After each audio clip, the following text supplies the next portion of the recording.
పెట్టని పరీక్ష. నరసింహపురంలో శరభయ్య అనే వ్యాపారి ఉండేవాడు. ఒకరోజు పనికోసం గోపన్న, శివన్న, రంగన్న అని ముగ్గురు లెత్తులు అతని దగ్గరికొచ్చారు. అప్పుడే శరభయ్య తన దుకాణం నుంచి కొన్ని వస్తువులు ఇంటికి తీసుకురావడానికి బయలుదేరుతున్నాడు. దాంతో, మీరు ప్రస్తుతానికి నాకొక పనిచేసి పెట్టండి. మా కొట్టునుంచి ఇక్కడికి కొన్ని సరకులు తీసుకురావాలి.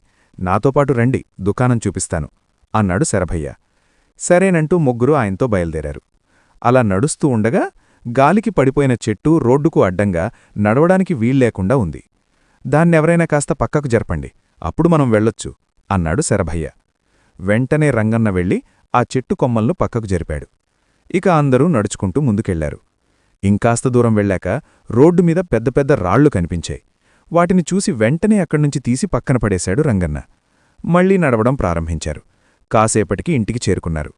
అప్పుడు గోపన్న, దుకాణానికి వెళ్లాలన్నారు, కాని మళ్లీ ఇంటికే వచ్చాము, దారి తప్పి నడిచామా అన్నాడు. అదేం లేదులే అన్నాడు శరభయ్య. మరి సరకుల బస్తాలు ఎప్పుడు తీసుకొచ్చేది అడిగాడు శివన్న. నిజానికి మిమ్మల్ని అక్కడికి తీసుకెళ్లి పరీక్ష పెడదామనుకున్నాను, కాని అనుకోకుండా దారిలోనే పూర్తయిందది అన్నాడు శరభయ్య. అదెలా ఆశ్చర్యంగా అడిగారు ముగ్గురు. మనం నడుచుకుంటూ వెళ్తున్నప్పుడు రకరకాల అడ్డంకులొచ్చాయి. మొదటిసారి నేను చెట్టు కొమ్మలను తొలగించమని చెప్పినప్పుడు రంగన్న ఒక్కడే వాటిని తీసేశాడు. రెండోసారి నేనేమీ చెప్పకుండానే తనే రాళ్లను పక్కకు పడేశాడు.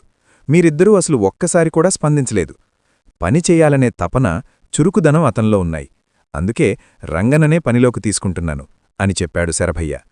విషయం అర్థం చేసుకున్న శివన్న, గోపన్న అక్కడ్నించి వెళ్ళిపోయారు.